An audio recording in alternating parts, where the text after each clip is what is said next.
David Carter. David Carter, yes. Having David Carter here in Atlanta is a win for Atlanta. Can we just say that? Can we just make some noise for that? That is a win for Atlanta. Huge honor. If you don't know David, David is a UCLA grad who was drafted in the NFL in 2011 by the Arizona Cardinals. And over the past 5 seasons, he's also played for the Dallas Cowboys, Jacksonville Jaguars, and the Chicago Bears. You had to. In his 3rd season, after being released from the Cowboys, the physicality of the sport started taking a toll on his body. Looking for answers on how to heal his injuries, David sat down to watch the documentary Forks Over Knives. Who knows Forks Over Knives? Yes. It was then that he decided, oh my gosh, he decided to surprise his vegan wife on Valentine's Day with the promise to switch to a more compassionate lifestyle overnight. And the people say, oh. David is now more famously known as 300-pound vegan and is using his platform to be a voice for human health, animals, and the planet. Most recently, David and his lovely wife, Paige, have begun focusing their energy with the 300-Pound Vegan Foundation, the 300-Pound Vegan Foundation, on food justice issues in low-income areas of color, working to bring food access and plant-based nutrition into their communities. Yes, and that's what we're going to hear today. So excited. They really care about making the animal rights movement a more inclusive space for people of color.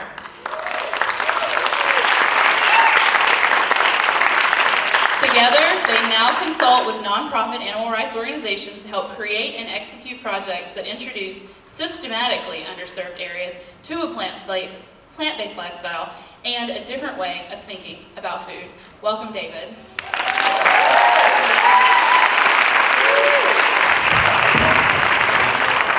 All right, good. Mic's on. All right, good. We're ready to roll.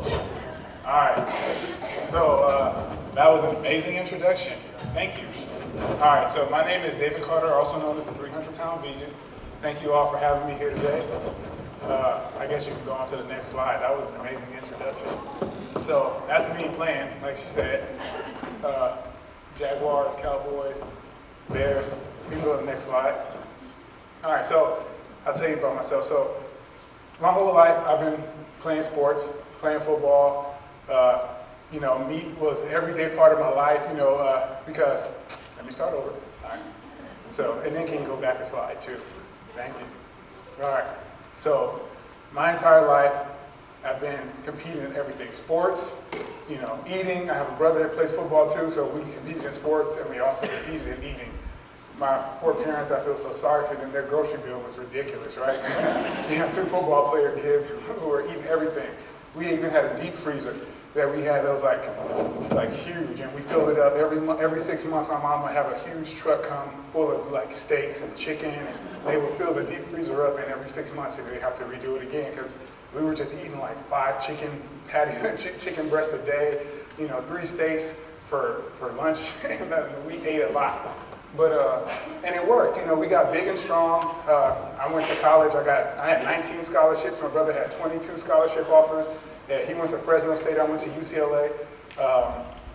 I was 300 pounds leaving. I got drafted to the Arizona Cardinals. I was 305 when I went to the Arizona Cardinals, and it worked for me. I was big and strong, and so I thought. And you can go to the next slide.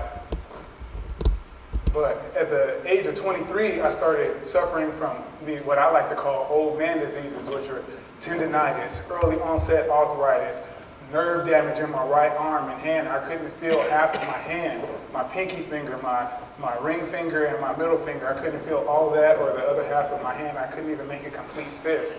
The team doctors gave me a brace to prevent my hand from hyperextending. And I mean, you can't really play like that. You're going up against, on average, I play nose tackle, so I'm going up against the center and the guard, and these are 2 big 330-pound men, and I have 1.5 hands. That wasn't working for me. So, but the doctors, what am I going to do, doc? Oh, here, take these medications, take this anti-inflammatory, take this, take that. And not to mention, not just from the nerve damage, I had high blood pressure at 23 years old, and I'm supposed to be a top athlete in the world. Only 0.14% of the people that play football actually make it to the NFL. That's like almost zero, right? And I'm supposed to be one of the healthiest people out there, but that wasn't the case. I was taking painkillers, anti-inflammatories, what else? What's it called? Yeah, painkillers, anti-inflammatories. They had me on high blood pressure medication, and I was only 23 years old. And I had early onset arthritis, shooting pains, numbness, muscle fatigue, and this is not, like I said, old man diseases. I shouldn't have been dealing with these. Next slide, please. And like she said, so I started dealing with all these issues, and I watched the documentary. My wife would always tell me all the time, you should try to eat cleaner, babe. Like, you eat all this meat, you're drinking all these milkshakes and stuff, and it's not working. It's like you're not healthy. Like, you should try it. I've been watching all this stuff, and I've been vegan. Just try to eat a little bit more vegetables. So I did that.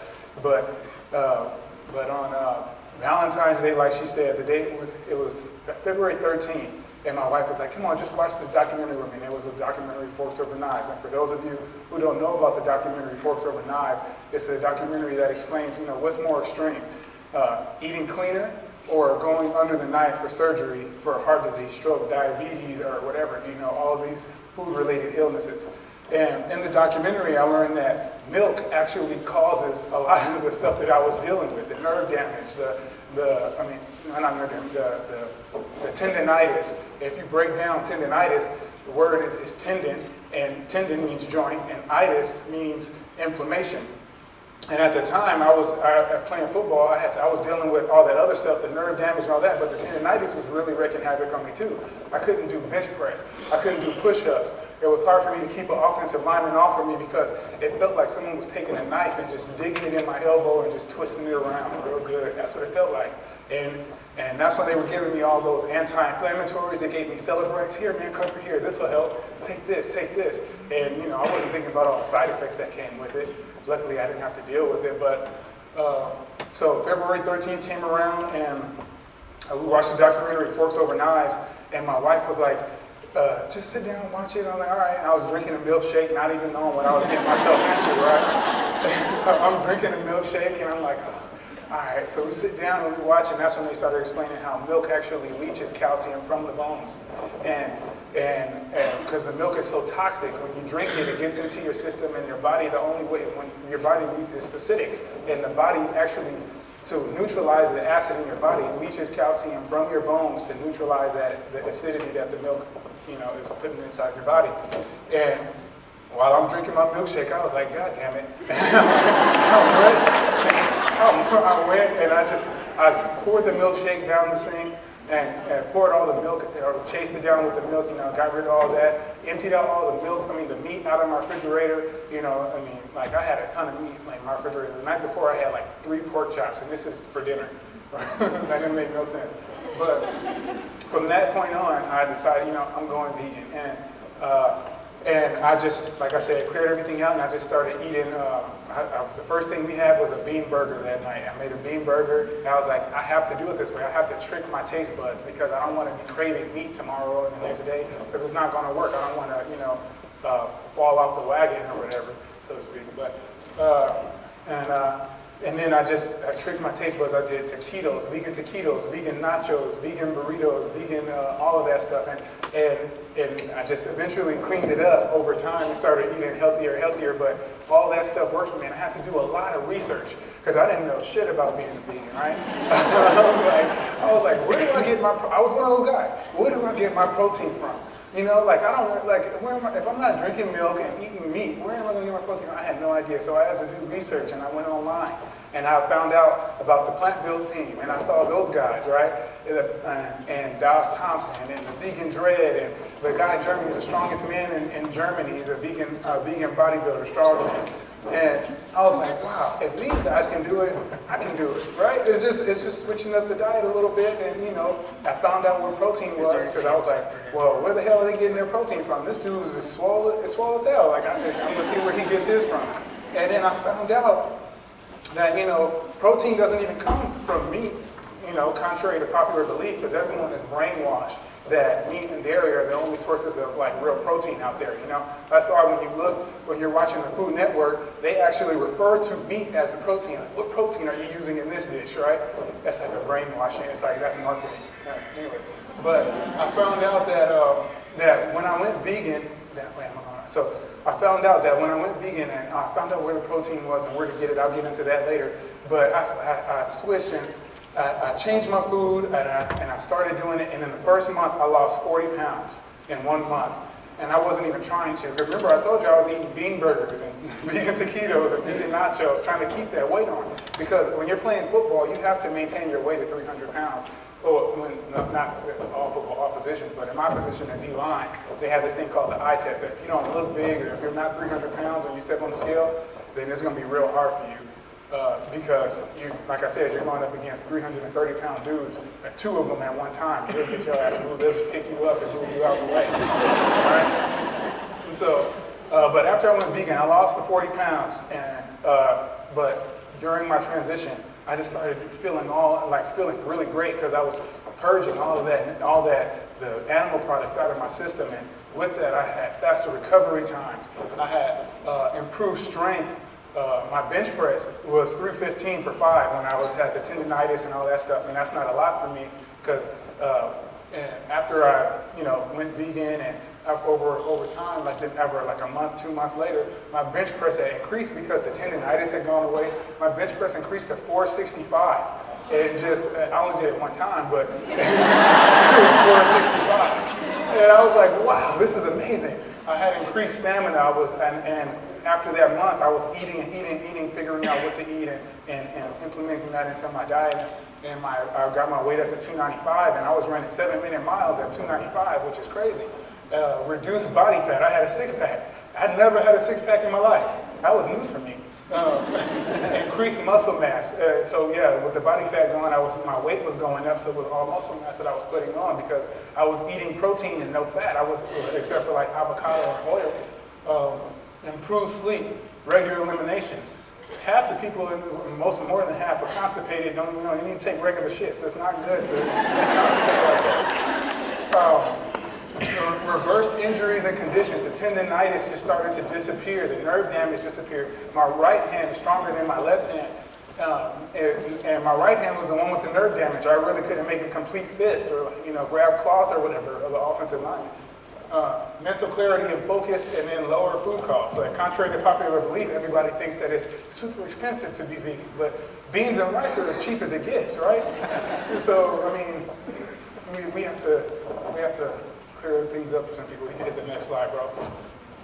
All right, so everybody always asks me, what do you eat, man? You're a vegan. How do you get that big? That's all my teammates are asking me that, bro. What the hell are you eating, man?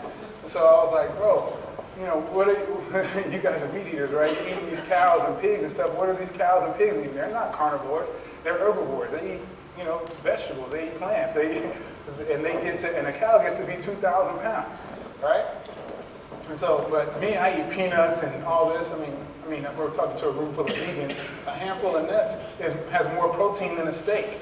Broccoli has more protein than a steak. Hemp seeds, spirulina. Hemp and spirulina are hemp is 50% protein, 50% protein, and spirulina is somewhere around that same point. Both of those are really great for blood pressure. They drop your blood pressure. It helps you to shed fat. Hemp actually is amazing for bodybuilders. Hemp has an amino acid that is only found in the human DNA that helps you to build muscle faster. And that's a quick little tip that a lot of people don't know about. Moringa, maca root, a lot of these foods are good for you as far as they don't have saturated fat, cholesterol, none of that stuff, but it's also good for you because they have benefits. Rice and beans help to shed fat. They have so much fiber in it, they help to shrink your waistline. Beans actually have a chemical in it that helps to improve your brain. And the benefits go on and on for all of these plant-based foods. And so this is kind of just a short list of what I eat. Get the next slide. So why I switched? is pretty evident. Like I was dealing with all these old man diseases, like I said, but this right here is a list of the CDC's top killers. And you can go down the list: heart disease, cancer, chronic lower respiratory disease, stroke, Alzheimer's. They're even finding things in Alzheimer's now. UCLA is doing studies that link eating meat to Alzheimer's, and also CTE, which is football. They're saying if you eat more plant-based foods, it can help to get rid of that. A lot of these things, all of these things this is CDC's top 10 list of killers, not just food-related illnesses. I'm talking about suicides, like murders, all of that stuff. But a large number of these are food-related illnesses. And, this is why I eat this way. A lot of my teammates ask, like, why do you eat like this, bro? Because how many of you, the average age of death for a football player is 56 years of age. And it's not due to, they're trying to say, CTE, but CTE does contribute to that, but it's mostly heart disease, stroke, obesity, diabetes. I just had a friend that died 3 weeks ago. He was 32. How old was he? My wife's, I don't know where she is. 32 years old. He died in his sleep of a heart attack. He was a linebacker. He had like maybe 8% body fat, right? Six-pack, he ripped up, and he just retired. Died in his sleep of a heart attack. I had another friend not too long ago, 30 years old. His brother died of a heart attack. 30 years old, because of, these are all food-related illnesses. And when I explain to them, like, man, how old are you? You're 30? Hopefully you make it to 56, but if you make it to then, you just had a baby. You're probably going to maybe get to see your daughter get married. Maybe. So this is why I eat this way. You can hit the next slide.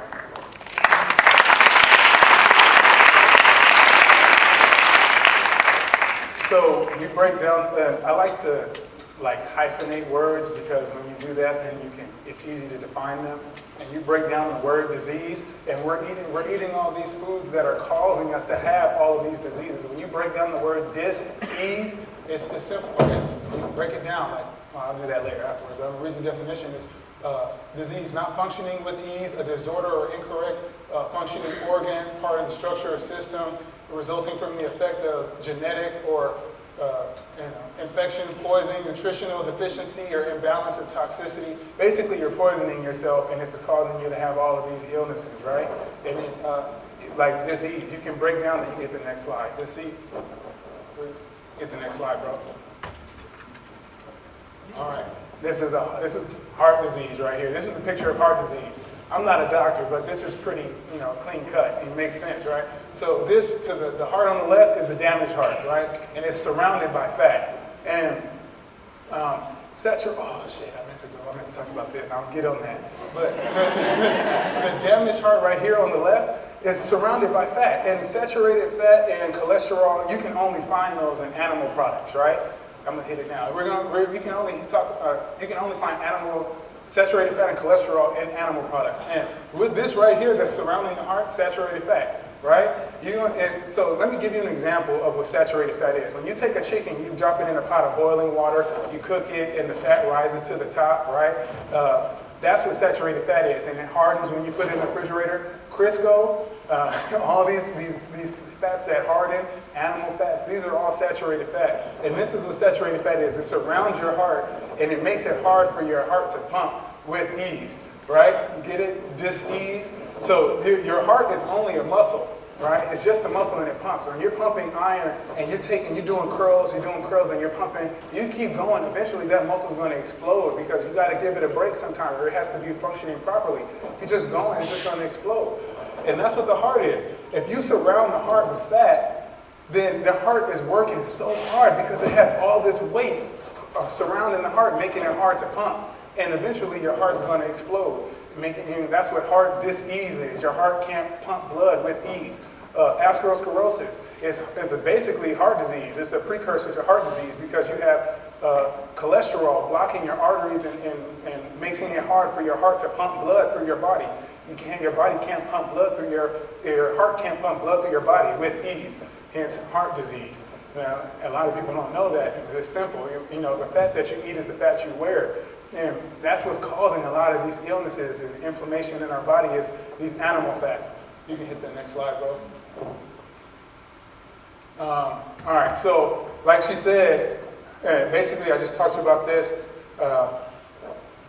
Food oppression. I'm from South Central Los Angeles. I mean, it's basically a food desert. It's what we like to call like the hoods, or and we have to say, food oppression is really big because we don't have, in our area, we have, they like to call food deserts. And what is a desert? And I'm going ahead of myself. Just hit the next slide, bro. All right, food desert. What is a food desert? A food desert is basically, no grocery stores, no farmer's market, surrounded by fast food, junk food, or, it's high-end sugars and fat. McDonald's, Burger King, Jack in the Box, all these places are concentrated in areas that we like to call food deserts. And I did a presentation in Baltimore a few weeks ago, and I went around, I did a little project, went around in the hood and took some pictures of what the grocery stores look like. And if you can see, this is the produce section of one of these grocery stores that I went to. And this is consistent in these food deserts. Here goes another one. This is actually a meat locker or something, a refrigerator that they put oranges in there. You can't really see it. And stacked outside is like juice boxes and shit.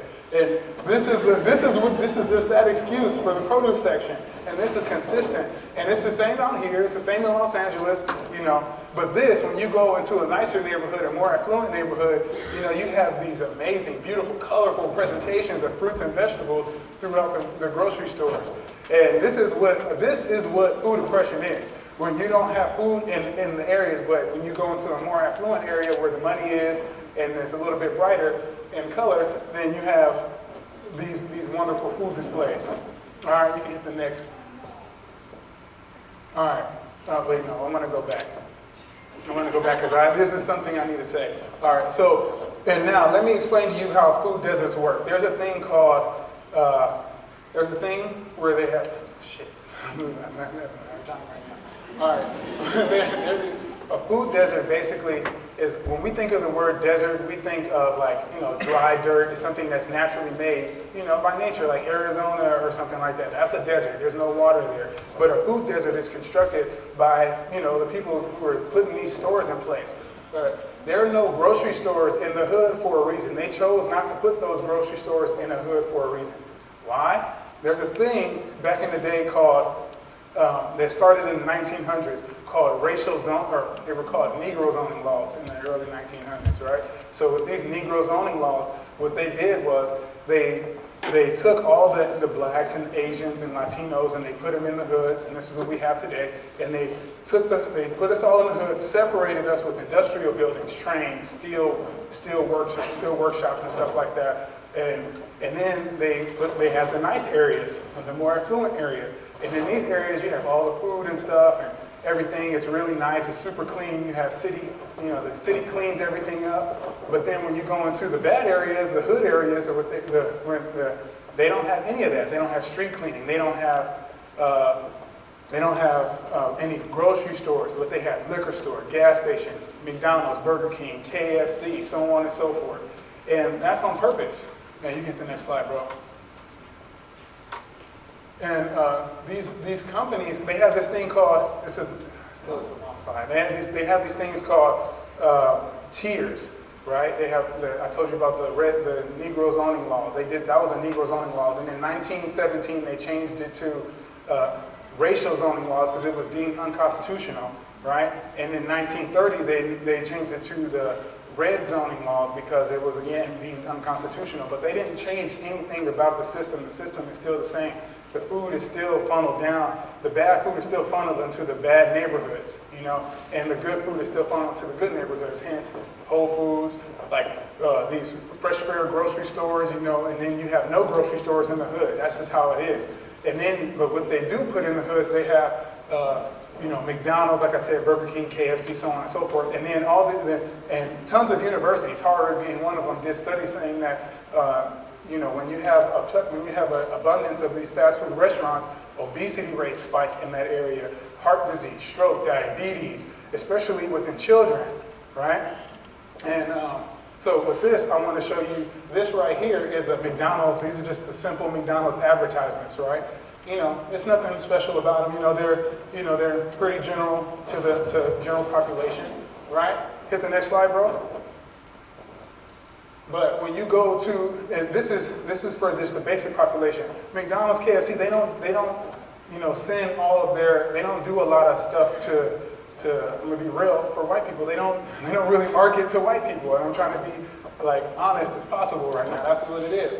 But they have with last year in 2015, Pepsi and McDonald's and a whole bunch of other companies decided that they put out a report saying that 85% of their marketing is going to come from, or 85% of their business growth, their income is going to come from marketing to color of youth, or youth of color, right?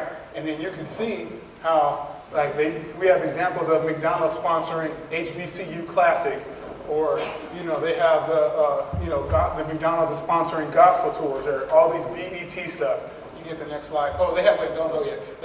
McDonald's has a website called 365 Black, where every day they put a new black person on their website to advertise McDonald's to their people. They have one called meencanta.com, it's for the Latinos. They have one called My Inspiration. Now, if that isn't racist as hell, I don't know what is, right?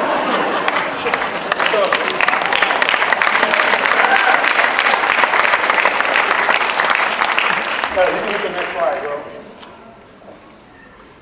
And then, here goes some more examples. The McDonald's, the 365 Black, or you have this one, where they have the kid going into a corner store and he's beatboxing and mixing with the Sprite soda cans and whatnot. You got Nelly over here talking about drink milk. I'm gonna get on that later. No. And then KFC, Popeyes, love that chicken from Popeyes, and they're singing gospel in the commercials. If that isn't racist, I don't know what it is. That's like targeted marketing to them in full effect right there. All right, next slide, please.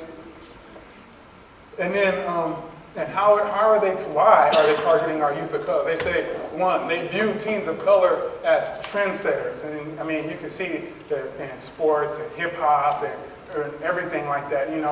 It's a culture. They're trying to appropriate our culture and make money off of us. So, they want to use it as brand ambassadors like Nelly. They had him up there with milk mustache, and that D.L. Hughley doing McDonald's commercials.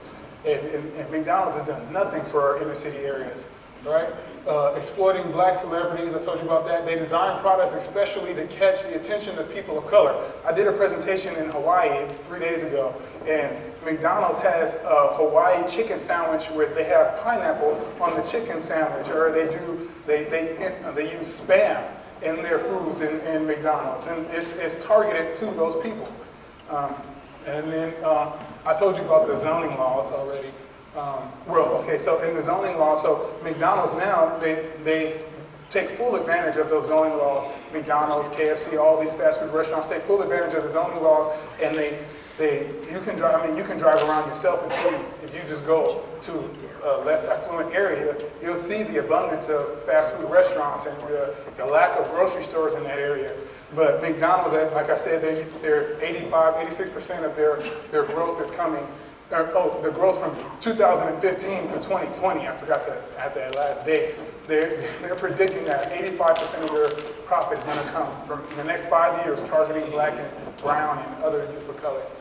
But you can go, and they also target the children. They have, in the hoods, they have these, the Cookie Monster or whoever that guy is, they have all the little cardboard boxes in the hood. They have them they have more of it in the hood than they do in the more affluent areas. And, okay, I already talked about this, so you can go on to the next slide. But then we're eating all of these processed foods, and they're really wreaking havoc on our bodies. McDonald's, you see how they got these McDonald's commercials and people are pouring like molten copper on the McDonald's sandwiches, and the burger's not melting, or the burger's 14 years old and the person has a receipt and it still looks the same as 1996. But these are processed meats and stuff, and the people, and it's really hard for people in those food deserts to survive, because a lot of people are forced to eat that food, because in those areas 30% of the population, or probably more, depending on what area you're in, like Baltimore or some places out here, they don't have cars. And they have to drive far to go get any kind of healthy food, any fruits or vegetables, because they're not in their area, right? And all you have left is McDonald's, Burger King, KFC, and all of that is processed meat. And the World Health Organization just released a report saying that 3 hot dogs is equivalent to smoking a pack of cigarettes. So every time a mom can't make it to, she's working 3 jobs or 2 jobs, and she can't make it to the grocery store or doesn't have time to make something for her kids for lunch or dinner and takes them to or breakfast or school, takes them to McDonald's, she's feeding them a pack of cigarettes and doesn't even know it. And that's the kind of stuff that we're dealing with, and that's why it should be so illegal, because it's like murder almost. It's like chemical warfare.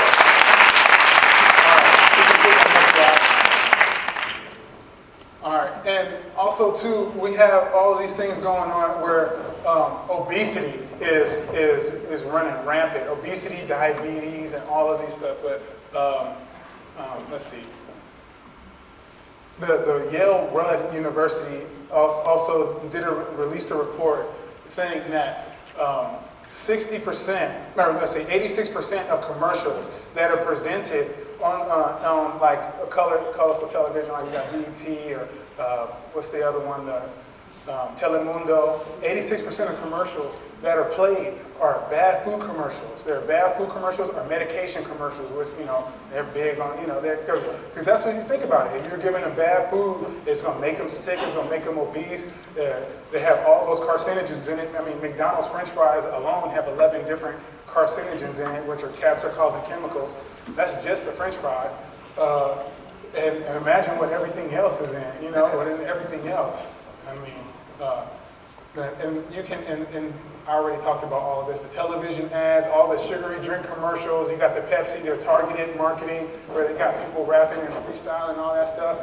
And you can go to the next slide, because I pretty much covered all of this, but obesity is killing all of us, but this has been happening for so long, the targeted marketing and food oppression, but it started with, this is how, I think my slides are a little bit off for some reason, but soul food, since we own this slide, I'm going to talk about it. Soul food, killing people, black folks since 1622. You look at soul food is the title that we gave it, but it's not really soul food, it's slave food, right? Because slave food is, basically when black people were enslaved, the slave masters handed down whatever was left over, the chitlins, the pig's feet, the nose. Don't nobody want to eat somebody's feet? That's nasty. Or chitlins, ears and all that stuff. And the leftover vegetables, the stuff that were considered too bitter to eat. That's what we got. And that's what we fried it in all this lard to try to make it taste better, or cooked it for so long to try to make it taste better. But now, because of this, we've been eating all this for so long, and black people now have the highest rate of diabetes, obesity, and all that, so on and so forth, because we're eating stuff like fried chicken, but most people don't know that 1 drumstick is equivalent to eating a stick of butter when it comes to saturated fat. And saturated fat, I'm going to get on that before we move on. Saturated fat is what causes diabetes, because saturated fat goes right down to your pancreas, and your pancreas is where insulin is created. It goes down to your pancreas and it chokes out your beta cells, which create insulin throughout your body. And then when you don't have insulin, you can't balance the sugars within your body. We're already drinking too much sugar with all this soda and shit, but when you don't have a defense mechanism, then you're going to be diabetic because you can't defend yourself. UCLA just released a study last year saying that 50% of Californians are pre-diabetic and they have no idea. Because they're eating, they think, oh, I'm eating good, I'm eating all this, but you're eating the saturated fat and it's causing you to become diabetic. You can hit the next slide. And then this guy, Christopher Columbus. This still kind of ties into the last slide, but it's, Christopher Columbus. Before Christopher Columbus came to the Americas, we didn't have cows, we didn't have chickens, we didn't have pigs, we didn't have any of that. That all came over when Christopher Columbus came through. When Christopher Columbus came through, he came to colonize. And when you colonize, you come to take over, and you come to You bring your religion, you bring your culture, and you bring your food, right? So he brought cows, and he brought chickens, he brought all of that stuff. And also too, milk, and think about it, without cows, we wouldn't have milk here. That's why you look at Mexican cuisine, cheese is not a part of their cuisine until you get to TJ, which is closer to the US, you know? And like you go down, and even on their tacos, most of their tacos are just potatoes and beans, you know, masa, their corn tortilla shells. They don't have cheese, and there's no dairy. Even in Asian cuisine, there's no dairy in Asian cuisine. There's no, you know, you can go all over the place, and then find that that's not there. The practice of milking came from Europe. The practice of making cheese came from Europe. All of that stuff came from Europe and was brought here to the Americas and pushed on the people in colonization. You can hit that next slide, bro. All right. So I told you that milk is not of the Americas, right? And I told you black people should not be drinking milk, or people of color shouldn't be drinking milk, and this is why. If you look at this chart right here, it shows that Asians, 90 to 80% lactose intolerant. I told you in Asian cuisine, they don't have a lot of milk in their cuisine. Indigenous peoples, they don't have 80%. And you can go down the list. African Americans, 70 to 80%. I mean, you can raise your hand. How many people in this room are lactose intolerant? And it's probably going to be a majority of people who are, you know, of color. And then you go all the way to the other side, and then the lighter in skin color you get, the less lactose intolerant you are, right? And then you have, you know, British UK, 5 to 15% lactose intolerant. And you can see how rules have been put in place that are not exactly, you know, inclusive. They're kind of racist. For example, like, let's say the milk law. We have this thing called the milk law that is in the schools. And the milk law, the way that works is my wife was a teacher, all right? And every student has to get one of those milk cartons, and they have to drink it before they throw it out. And if 80% of all black people or Asian people and Latinos are lactose intolerant, which means they're shitting themselves when they drink milk, or you know, then that's not very inclusive. That's systemic racism, because when you're drinking milk, not only are you shitting yourself, but it causes inflammation in your joints, right? Which is tendinitis. It causes inflammation in your colon and on your intestine, and it causes acid buildup, depletes calcium from your bones, which in a sense stunts your growth, you know, and it's not good for you. So, I mean, you can go to the next slide. That's it.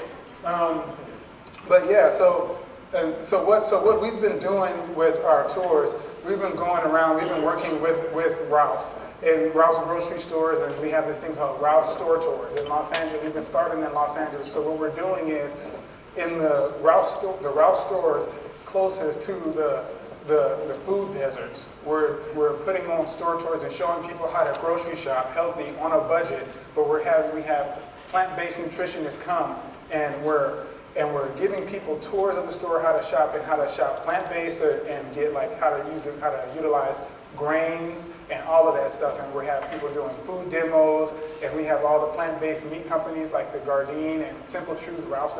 They're all coming up and showing people like, come on. And it's been amazing. And last time we had 60 families. This time we had 100 families, so a couple hundred people. And it's been amazing. A lot of people have been hitting us back with a lot of feedback, and just like really excited and changing their lives by changing their diet. I had one guy in the aisle. He was like, yo, you guys are giving food tours around the store, right? And it was him and his boy, and they were walking with a cart full of stuff.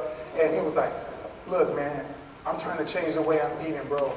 My sister just died 2 days ago of a stroke, and I want to learn how to eat better. Just take anything out of my cart that doesn't look good and throw it out. And I was like, all right, you can take these eggs out, you can take this out. And then he went on the store tour, and he was like, thank you, bro. I really appreciate it, man. Like I told you, man, my sister just died, and I'm trying to change my life. And this means a lot to me because, like I said, heart disease, stroke, diabetes, cancer are running rampant, especially through communities of color. Black people are 17% of the population, but we're leading in every single one of those categories. Latinos, 70% of Mexico is obese. And the number one killer in Mexico is diabetes. That means people are eating themselves to death because they don't have the knowledge. If people knew better, they would eat better. So what we have to do in making a change is working with groups. Our friend Giovanna has a group out here that they're doing a lot of gardening and planting. And you have to work with these groups at the urban gardens. You know, you have to go try to do something like that, try to get some urban gardens. Start demanding healthier food from and like I told you, at these little corner stores, you know, you don't really have nothing in there. They got those sorry excuses for the produce section. But what you do is ask them, you know, like, hey, you know, a group of y'all, a group of people, we want to eat healthier. Can you please place healthier foods in here? We will buy them. If you buy it, they'll come in there. If you create the demand, they will supply it for you. You have to just go. And that's why they put all those unperishable foods on the counter, because, you know, so they can just sit there forever. If you buy the food that they put out there, the perishables, they'll keep supplying it. Let's see. Do your own research. That is what saved my life. Doing my own research, because before I was, like I said, brainwashed like everyone else to think that meat and dairy were the only sources of protein.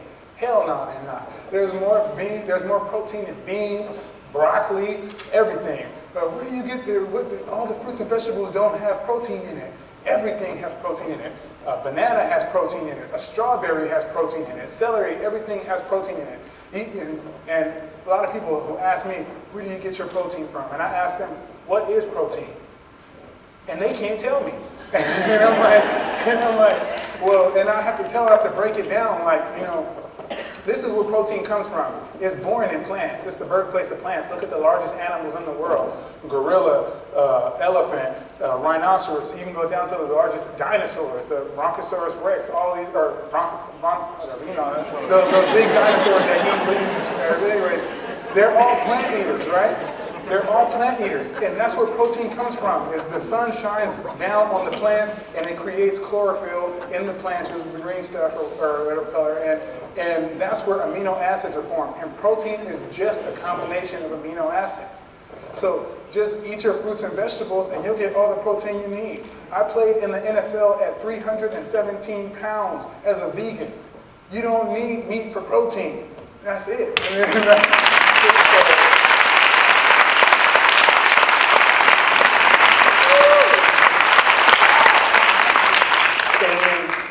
Don't beat yourself up on your transition. And I feel like a lot of people have such a hard time, and they're beating themselves up and, oh, I'm gonna go vegan, I don't know what to eat, can I stick to it, I don't know, I might fall off the wagon. No, just try it, try to be creative. Like I said, veganize your menu, your current menu. You know, I did vegan burritos, vegan nachos, vegan taquitos. I love Mexican food, as you can tell. But it worked for me, and I was able to stick on that diet. I also have the support of my wife, who was helping me out and teaching me some new recipes and doing a lot of the cooking. But that helped me out. And so, thanks, babe, wherever you are. Appreciate it.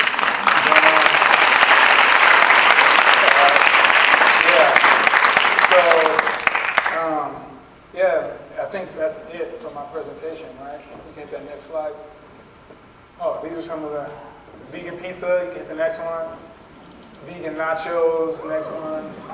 Vegan burger, next one. And question and answers. Thank you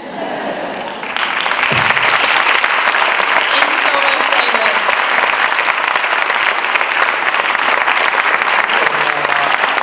All right, we do have time for question and answers.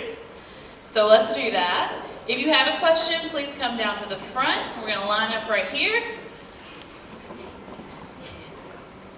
All right. Oh, we got some nice lineup here. All right, about 15 minutes worth of questions. Does that work? Yeah, that's good. All right. Thank you very much, David, for the presentation.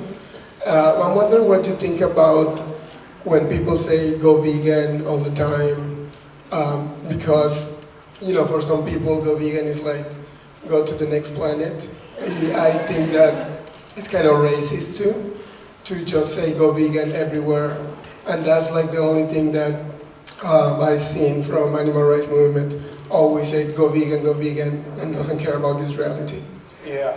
That is an amazing question. Thank you. And that is very true. Go vegan, go vegan. But first of all, like I said, the good food are in the more affluent areas. And that's on purpose. It's not an accident. That was said that way. And that's why there's so much pushback. There are people like Javon in your organization, you're trying to get more good food in the urban areas. And it's a lot of people are disconnected and they're looking through their own biased lens from the neighborhood that they grew up in. When I grew up in South Central Los Angeles, which is considered a food desert, and then when I went to the NFL, when I went to college even, I went to UCLA, which is down the street, and it is such a dramatic difference.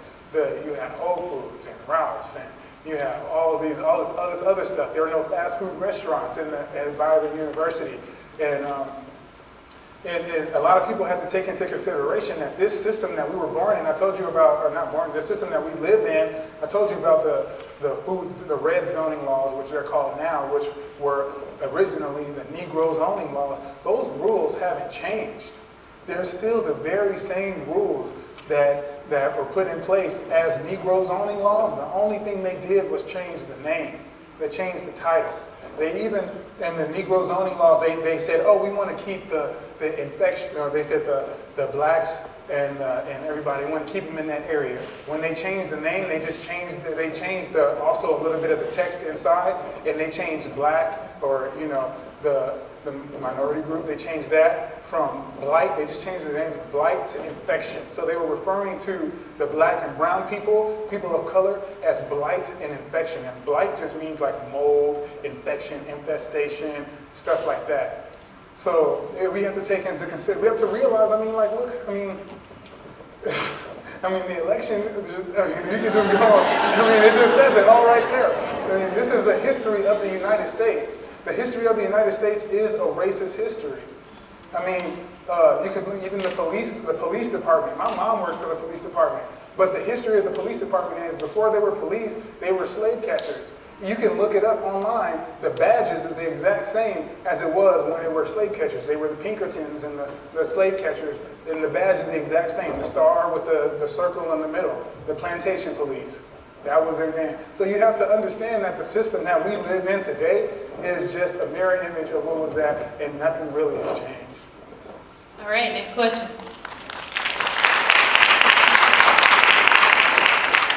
Hey, fantastic presentation, man. I want to say one thing. You're an NFL football player, and I'm a board-certified internist and critical care doctor. You know more than half the doctors that I work with, and that is incredible. So I want to say that I don't know whether you've had any experiences working with the medical profession, but we need to get you in medical schools and in front of doctors so you can teach us something. Wow. So I want you to keep it up. Thank you, man. I appreciate it. All right, question. All right, well, I came in late, missed pretty much everything you said, but but I'd like to know the healthier and nutritional conscious lifestyle has also gone commercial, and so there are a lot more microwavable and faster type foods available. What's the actual value in that, and if there isn't, how do we get around that? So you're looking for a quick meal to get a vegan meal, huh? All right, so I like Amy's. It kind of has a lot of sodium, but it's still good. Gardein, they have the Gardein patties. These are all processed meats. I'm not a huge advocate of processed meats, but they are a great conversion tool, and they're a pretty good price point. And that's what it's hard for a lot of people, is making that conversion. They don't know what to eat. What am I going to eat? I want that chicken patty flavor, right? Or whatever. Gardein is great.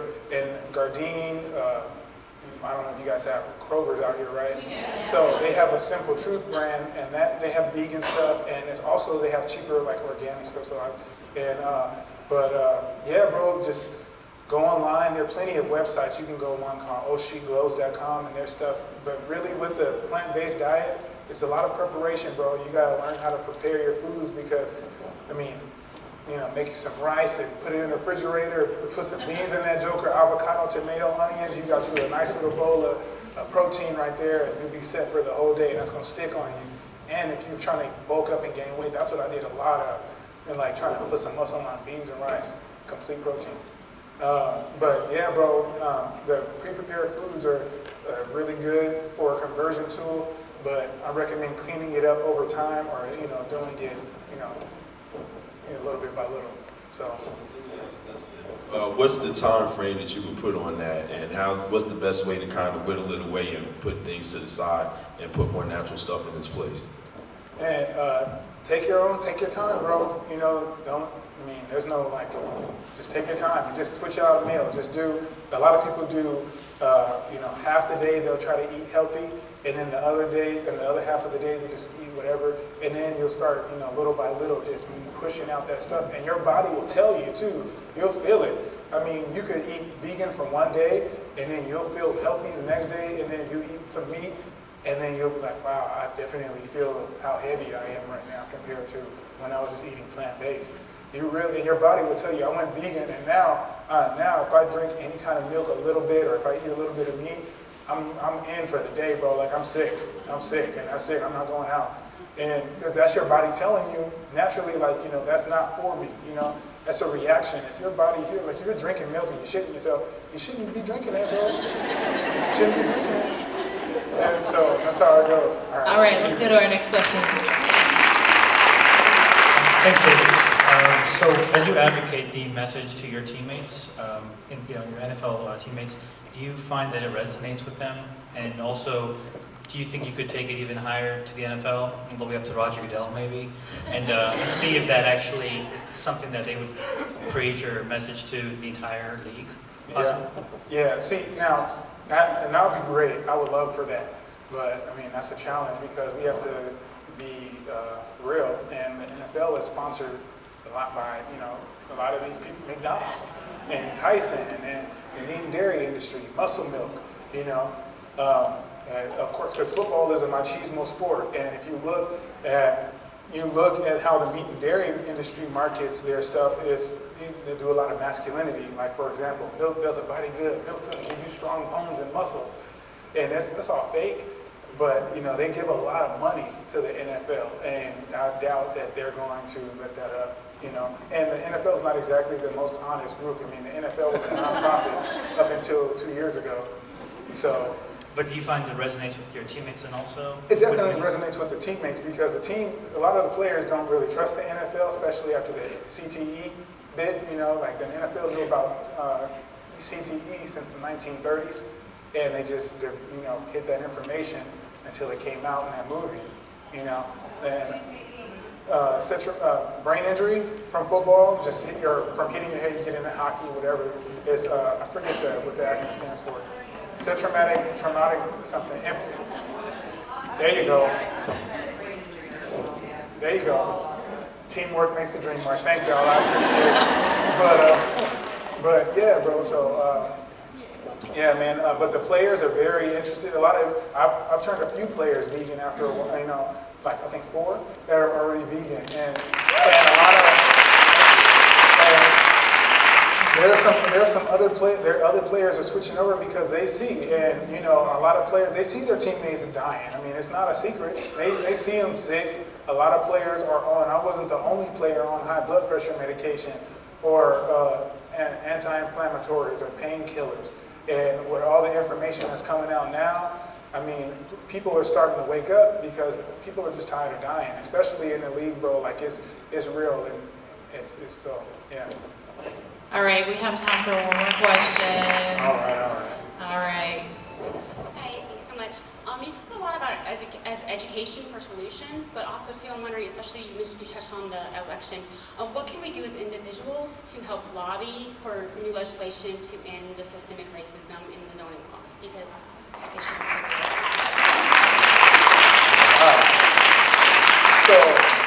there. So thank you for that. Yeah.